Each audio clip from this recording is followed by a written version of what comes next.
যারা চাপে মিহেরা মোটামুটি যেখানেই যাই হেখানে যাইয়েই চা খুঁজি। গেলাম ঈদের সময় নিজের একটু সকিনা বিবি থেকে পরিমণি করতে, ও মা হেহানে যাইয়েও খুঁজি চা, বোঝেন ঠেলা।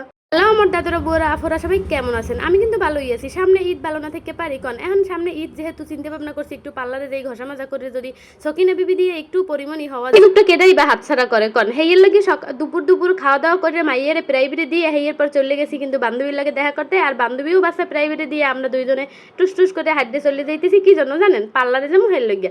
এখন একটা রিক্সায় উঠে বইয়ে রয়েছি অনেকক্ষণ ধরে, রিক্সাওয়ালা মামা কিছুতেই রিক্সা চালু করে না। হ্যাঁ মধ্যে একটা বাস কন্ট্রাক্টর আফা যাইবেন করতে যাইবেন করতে, আরে ভাই দেহে রিক্সায় বাবা হ্যাঁ পারো আফা যাইবেন কই। এই একটা মজার কাণ্ড করছে কি জানেন? একজনের লাগে দেখা হয়েছে চাইয়ে না দামি আইসক্রিম ধরার মতো সাহস হয় নাই, কম দামি দুইটা আইসক্রিম ধরছি, হ্যাঁ বান্ধবীর হালাই থুই আইছি, আবার রিক্সা ঘুরাই যাই আনছি। যাই হোক রং ঢং করতে করতে চলে গেলাম আমাকে আফার পার্লারে।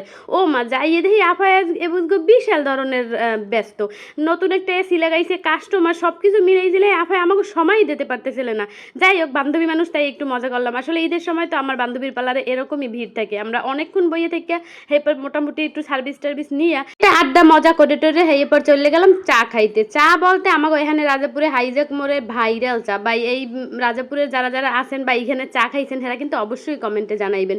দুলাবের লাগে দেখা হয়েছে বললে কথা, মানে বান্ধবীর জামাই হে আমাকে চা খাওয়াইতে লইয়ে গেছে। আমি ছিলাম, আমার ভাবি ছেলে, হ্যাঁ ভাবির মেয়ে ছিল, সবাই মিলে সুন্দর মতো মজা করে চাটা খাইয়ে টাইয়ে এরপর অনেকটা গল্প টল্প করলাম। ভাই গরমে অস্থির, কিন্তু কি হইবে অনেক গরম লাগতেছিল, চা খাইছি একদম মনটা ঠান্ডা ফুরফুরে হয়ে গেছে।